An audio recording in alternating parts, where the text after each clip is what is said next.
जय गुरु जी। सारी संगत को मेरा प्रणाम।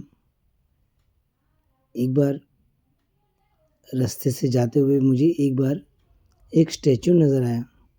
स्टैचू यानी जो एक मूर्ति होती है ना, जैसे कोई इंसान बहुत प्रसिद्ध होता है या बहुत पॉपुलर होता है तो उसकी एक मूर्ति बना देते हैं। तो वो मूर्ति बनाई हुई थी।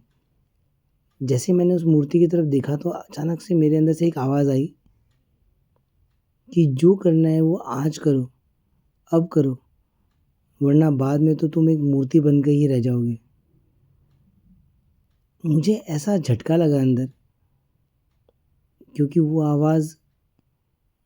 आवाज़ मेरे गुरु की थी, जो मुझे ये बता रहा था, जो मुझसे ये कह रहा था। और मैं आपको फिर से सच बता रहा हूँ, वो मुझसे कह रहा था। मैं फिर से बोलता हूँ कि मैं सच कह रहा हूँ कि वो मुझसे कह रहा था कि तुमको जो करना है वो अब करो, मैं तुम्हारे साथ हूँ। बाद में तो सिर्फ मूर्ति बन के ही रह जाओगे। बाद में यानी मरने के बाद तुम एक मूर्ति बन के ही रह जाओगे। बस ये जो जीवन है, इसके अंदर ही जो तुम करते हो वो कर सकते हो। देखो, भटकने के लिए बहुत आसान तरीका है ये, कि भटक जाओगे तो आपको ये समझ आएगा कि मुझे दुनिया में ज़िंदगी जीनी है, मुझे दुनिया में नाम कमाना है, पैसे कमाने हैं, ये करना है, वो करना है। लेकिन अगर इसका सही मकसद समझ गए तो आपको समझ आ जाएगा कि मुझे उस आनंद की तरफ जाना है, उस परमानंद की तरफ जाना है।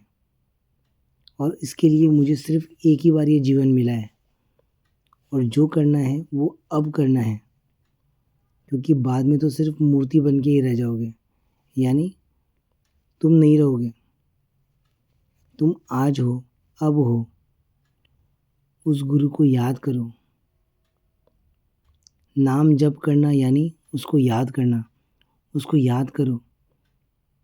जितना ज़्यादा तुम उसको याद करोगे, उतना ज़्यादा उससे कनेक्ट हो जाओगे, उतना ज़्यादा उससे जुड़ोगे।